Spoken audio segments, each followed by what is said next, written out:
Hi, everyone, and welcome to this bonus episode of the Living on Lemonade podcast.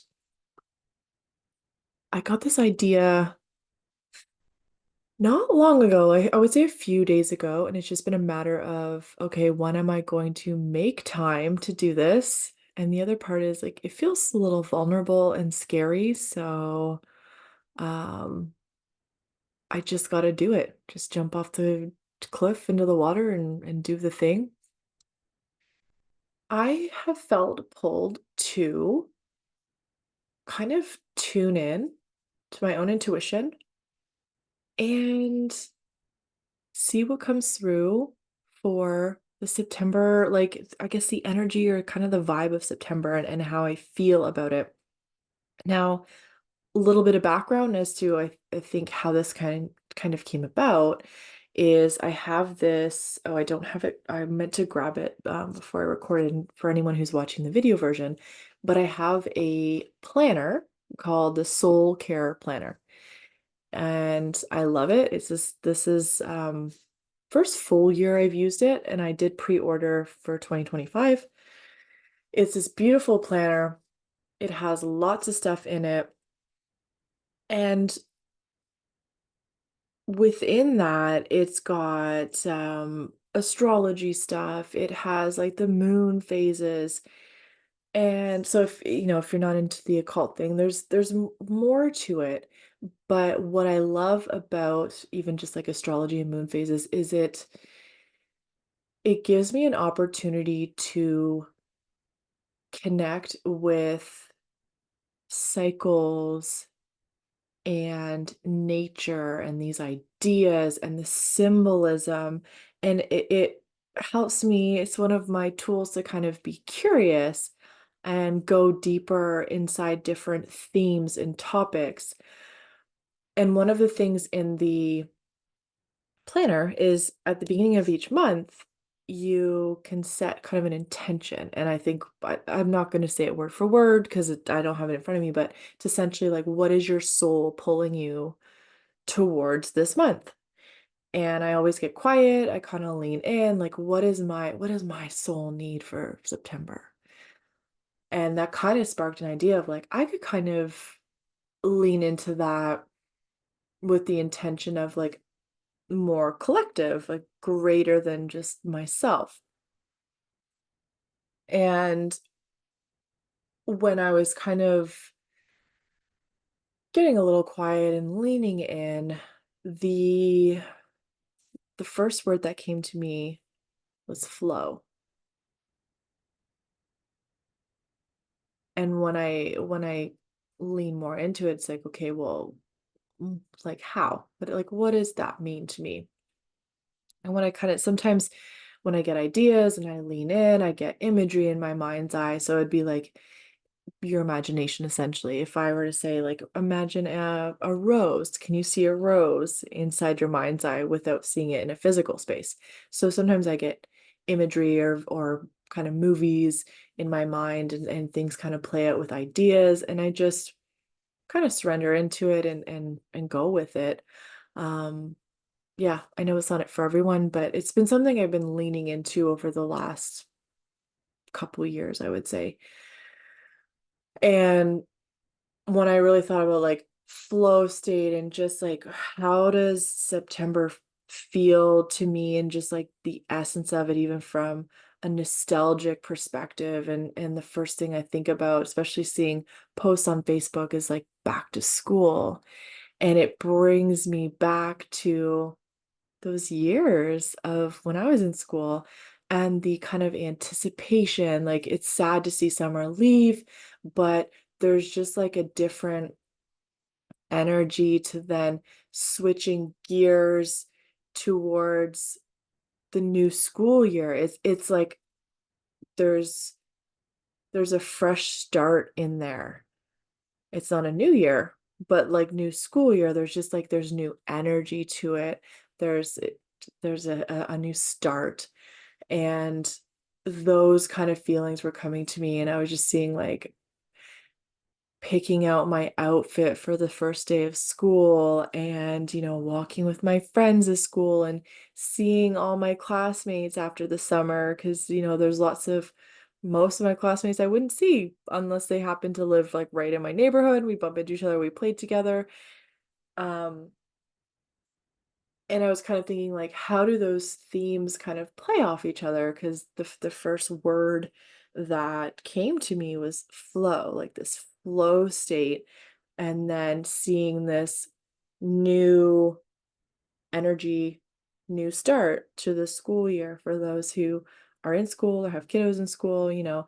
Um, but there's still an energy about it, even though I'm not in school or don't have kiddos in school. I can still feel it by seeing the Facebook posts and the first day of school pictures and stuff. And it's just like it brings me back.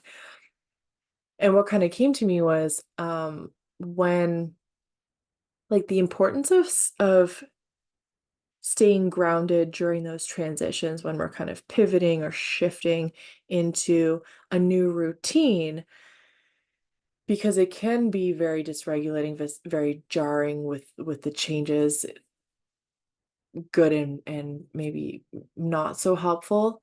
Um, but yeah, the word flow is it's still very like prominent in my mind, and the importance of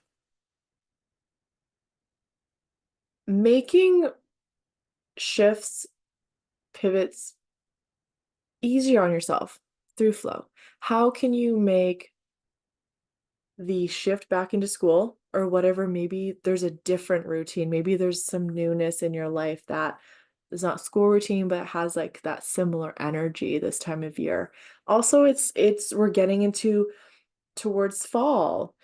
Summer's kind of winding down. We're starting to get more cooler days and cooler evenings.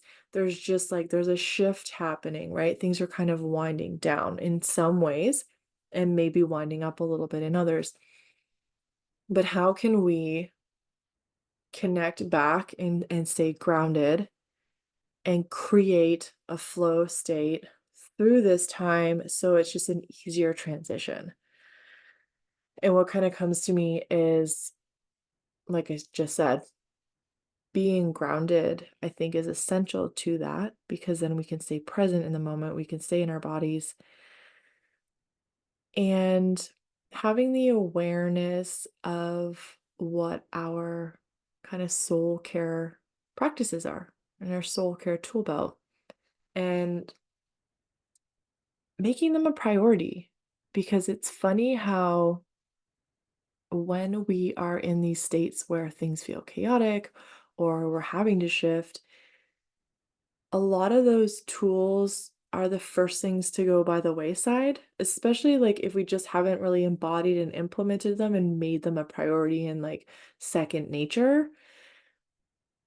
But the ironic part is it's in those times where those tools are the most important. We need them the most is when things are dysregulated because they kind of bring us back or they add joy to our day, which then just helps us to expand and create more capacity to with our inner being and what we're able to kind of navigate and also like holding space for others. So I would encourage you that if this is a season, you feel some shifting, you feel some change, some pivoting, what are the tools? What are the practices that you have? You think like hobbies, just small things can be just like a hand over heart just to help kind of regulate. Give yourself a little hug, a little hand over heart, a few deep breaths. Maybe go to bed earlier. You know how important sleep is, right? Drinking some more water. We're being a little bit more mindful of what we're putting into our body, food wise, etc. And yeah, maybe less if we tend to like have a glass of wine, but we've been feeling dysregulated, maybe a little bit less. We know that even like coffee, right? Seeing how these things serve us and don't. And just being mindful of like, oh, maybe I need to back off of that, or maybe I need more of that. How how can we use the tools we're already aware of or we have enjoyed in the past to help us through the changing seasons? And just get curious. Get curious. I feel like that's just one of the biggest things I'm here to do is help people get curious so that they can find their own path. I can always, I can list a million ways we can do things, but none of us are the same, right? So it's bringing up these types of topics and just being curious about them, and whether it sounds like something you want to explore or maybe it's just not for you. But even having that understanding, a level of awareness of like, is does that feel like a yes or does that feel like a no? Lean into it. Use this time to create and prioritize some flow. And one of the other associations I have with flow when I think of especially like creativity, because I have, a million hobbies, but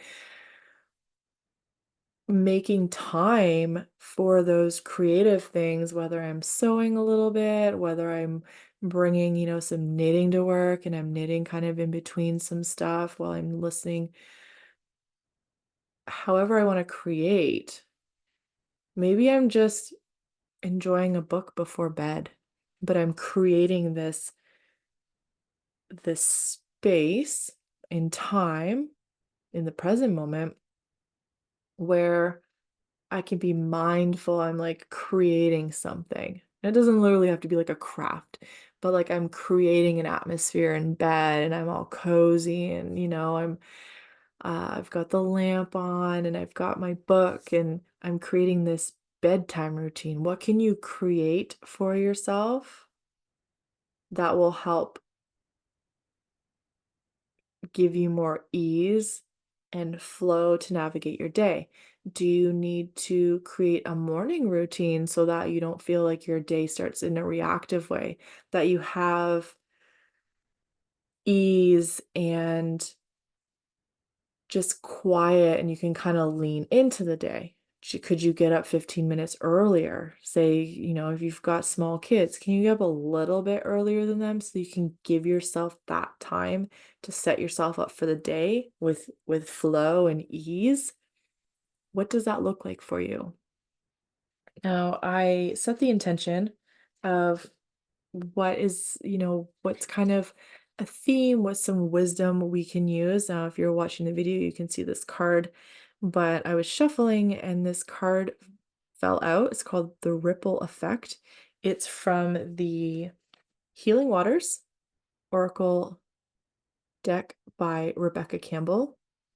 So I'm just going to open the book, and I thought it was pretty telling and very synchronistic to how I've been feeling about what September is. And for me, I just feel like I need to like lean in and surrender and give myself permission to just like slow down and do those nourishing things so I'm not like fighting the current.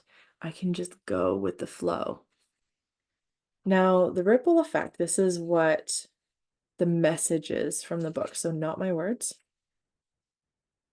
Just find there we go. It says, part of something bigger. Details are taken care of. When wind blows onto water, ripples are formed. If the wind is consistent and strong enough, those ripples become waves, and those waves have the potential to gather momentum every step of the way. This card delivers the message of the ripple, soon to become a wave. You're playing your part in the collective ocean of change. Maybe you know the part you play, or perhaps it's not clear. Your role in the collective ocean matters, and you're having an impact by the way you're showing up to your path. The ripple effect card could be a sign that a project or creation is becoming a bigger success than you may have previously thought it would be. Or it could be a sign that you're part of something much bigger than just you. Perhaps you're one drop in a giant ocean, part of a constellation of souls here to create an impact on this world. The momentum is building, the details are being taken care of, something's swelling and growing. Don't get lost in the details. Rather, trust them that momentum is building and will continue to do so. Swim your own race. Don't look around you. Something's happening and you're an important part of it. Success and momentum are on the way. And some of the cards, she has these activations. So it says, I surrender to the flow of my destiny. And I welcome more trust, ease, and support every step of the way. And those are two words, flow and ease, that I've been talking about so far. And I think it's just very, when I read the description of this card and you just kind of, you see the photo here or the card, there's just this like, yeah, this surrendering to what is and giving ourselves permission to do the things that nourish our soul to help us navigate wherever we're going so that we are open to receive more. That's just kind of how I feel about it. It's setting us up for things we don't even know are possible potentially, right? Things that are greater than us. And a lot of that work is those small things, but it's like having that morning routine. So you're starting from a place of ease, you feel regulated, and you're ready to like go about your day. Whereas if you sleep in and you roll out of bed and you're rushing, you're kind of like setting yourself up for a day of chaos, right? And it's just um you'll do yourself a favor if you can implement these practices and this mindset and the curiosity around like how can I help support myself, make myself a priority, because then we make our own lives more magical and help to create that with those around us. So that's the feeling I'm getting. And yeah, it was just an idea. I just decided I've got to do this. And tonight was the night. I just had to sit down and record after I did my other podcast, and I'm going to get this out into the world. I hope that there is a piece of wisdom, or maybe more than one. There's a nugget for those who are hearing, and it inspires you. It creates a spark for your own version of what this could be, and it helps you to get curious.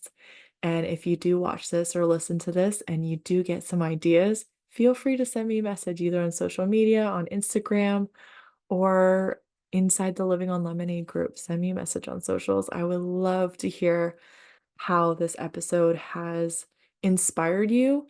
And if you love it and want me to do this monthly, um, I'd be open to seeing where that goes. So I hope everyone's doing well. Happy September. And I'm excited to see how this month goes, and we'll talk soon. Take care, everyone. Bye.